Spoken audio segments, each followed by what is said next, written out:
Hormuz প্রণালীকে মার্কিন বাহিনীর কবরস্থান বানানোর হুমকি ইরানের। হরমুজ প্রণালী অবরোধকারী মার্কিন বাহিনীকে জলদস্যুদের সঙ্গে তুলনা করেছে ইরানের ইসলামী বিপ্লবী গার্ড বাহিনীর সাবেক কমান্ডার এবং তেহরানের এক্সপেডিয়েন্সি কাউন্সিলের সেক্রেটারি মহসিন রেজাই।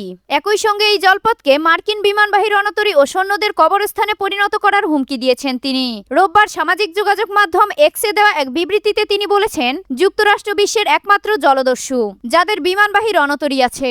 জলদস্যুদের মোকাবেলা করার সক্ষমতা আমাদের যুদ্ধজাহাজ ডুবিয়ে দেওয়ার সক্ষমতার চেয়েও কোনো অংশে কম নয়। গত মাসে মার্কিন বিমান বাহিনীর একটি F-15 যুদ্ধ বিমান IRGCর ভূপাতিত করার ঘটনার কথা জানিয়ে তিনি বলেন, আপনাদের রণতরী এবং বাহিনীকে কবরস্থানের মুখোমুখি হওয়ার প্রস্তুতি রাখুন, ঠিক যেভাবে আপনাদের বিমানের ধ্বংসাবিশেষ ইস্পাহানে পড়েছিল।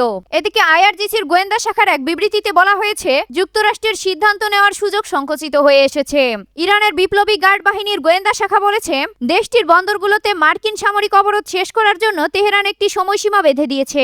এছাড়া ওয়াশিংটনের বিরুদ্ধে চীন, রাশিয়া এবং ইউরোপের অবস্থানের পরিবর্তন লক্ষ্য করা যাচ্ছে। এক্সে দেওয়া এক পোস্টে তারা বলেছে, এর একটি ব্যাখ্যা হতে পারে ট্রাম্পকে হয় অসম্ভব সামরিক অভিযান অথবা ইসলামী প্রজাতন্ত্র ইরানের সঙ্গে বাজে চুক্তির মধ্যে যে কোনো একটি বেছে নিতে হবে। যুক্তরাষ্ট্রের সিদ্ধান্ত নেওয়ার সুযোগ সংকুচিত হয়ে গেছে। ইরানের নতুন শান্তি প্রস্তাব খতিয়ে দেখছেন ট্রাম্প, অসদাচরণ করলে আবারও হামলার হুঁশিয়ারি। ইরানের দেওয়া এক নতুন শান্তি প্রস্তাব খতিয়ে দেখছেন বলে জানিয়েছেন ডোনাল্ড ট্রাম্প। তবে এ প্রস্তাবের ভবিষ্যৎ নিয়ে সংশয় প্রকাশ করে তিনি বলেন, তেহরান এখনো তাদের কৃতকর্মের জন্য যথেষ্ট মূল্য দেয়নি। যুক্তরাষ্ট্রের প্রেসিডেন্ট ডোনাল্ড ট্রাম্প গতকাল শনিবার এ মন্তব্য করেন। ইরানের ইসলামী বিপ্লবী গার্ড বাহিনীর ঘনিষ্ঠ হিসেবে পরিচিত দেশটির সংবাদ মাধ্যম তাসনিম নিউজ ও ফার্সি নিউজ জানিয়েছে, পাকিস্তানের মাধ্যমে যুক্তরাষ্ট্রের কাছে 14 দফার একটি নতুন প্রস্তাব পাঠিয়েছে ইরান। গতকাল এয়ারফোর্স ওয়ানে ওঠার আগে ট্রাম্প সাংবাদিকদের বলেন, আমি এ বিষয়ে পরে জানাবো। তারা আমাকে প্রস্তাবের হুবহু বয়ান পাঠাচ্ছে। সাংবাদিকদের সঙ্গে কথা বলার কিছুক্ষণ পরই ট্রাম্প সামাজিক যোগাযোগ মাধ্যমে এ প্রস্তাব নিয়ে নিজের প্রতিক্রিয়া জানান। সেখানে তিনি লেখেন, আমি কল্পনাও করতে পারছি না যে এটি গ্রহণযোগ্য হবে, কারণ গত 47 বছরে বিশ্ব ও মানবতার যা ক্ষতি করেছে তার জন্য এখনো বড় কোনো মূল্য দেয়নি। চলতি সপ্তাহে ইরানের দেওয়া আগের একটি প্রস্তাব প্রত্যাখ্যান করেছিলেন ট্রাম্প। রয়টার্স সহ বিভিন্ন আন্তর্জাতিক সংবাদ মাধ্যম গত এক সপ্তাহে জানিয়েছে, পারমাণবিক সমস্যার স্থায়ী সমাধানের আগেই হরমুজ প্রণালী আবারও খুলে দেওয়ার প্রস্তাব দিয়েছে তেহরান।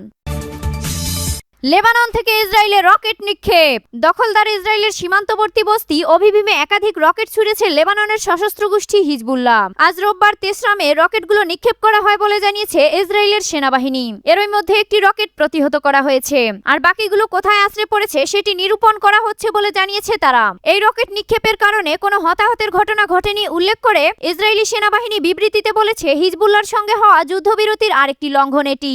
ইসরায়েল ও যুক্তরাষ্ট্র গত 28 ফেব্রুয়ারি ইরানে যৌথ হামলা চালায়। এতে ইরানের supreme leader Ayatollah Ali Khamenei নিহত হন। তার মৃত্যুর প্রতিশোধ হিসেবে ইরান যুদ্ধে যোগ দেয় হিজবুল্লাহ। এরপর 8 এপ্রিল ইরান ও যুক্তরাষ্ট্রের মধ্যে যুদ্ধবিরতি হয়, কিন্তু দখলদার ইসরায়েল লেবাননে হামলা অব্যাহত রাখে। তবে ইরানের চাপের মুখে 16 এপ্রিল থেকে হিজবুল্লাহর সঙ্গেও যুদ্ধবিরতি করতে বাধ্য হয় ইসরায়েল, কিন্তু দখলদাররা হামলা বন্ধ রাখেনি। তাদের সেনারা লেবাননের দক্ষিণাঞ্চলের সাধারণ মানুষের ঘরবাড়ি ভাঙতে থাকে এবং হিজবুল্লাহর যোদ্ধাদের লক্ষ্য করে হামলা চালায়। এর প্রেক্ষিতে হিজবুল্লাহ পাল্টা হামলা চালাতে থাকে। গত কয়েকদিন ধরে তারা ইসরায়েলের সীমান্তবর্তী বস্তি ও লেবাননের দক্ষিণাঞ্চলে ইসরায়েলি সেনাদের অবস্থান লক্ষ্য করে ড্রোন হামলা চালাচ্ছে। এর পাশাপাশি মাঝে মাঝে রকেটও ছুড়ছে তারা। পশ্চিমবঙ্গের নির্বাচন বাংলাদেশের জন্য কতটা গুরুত্বপূর্ণ? ভারতের পশ্চিমবঙ্গে গত 23 ও 29 এপ্রিল 2 দফার বিধানসভার ভোট গ্রহণ অনুষ্ঠিত হয়। আগামীকাল সোমবার 4 মে ফলাফল প্রকাশ করা হবে।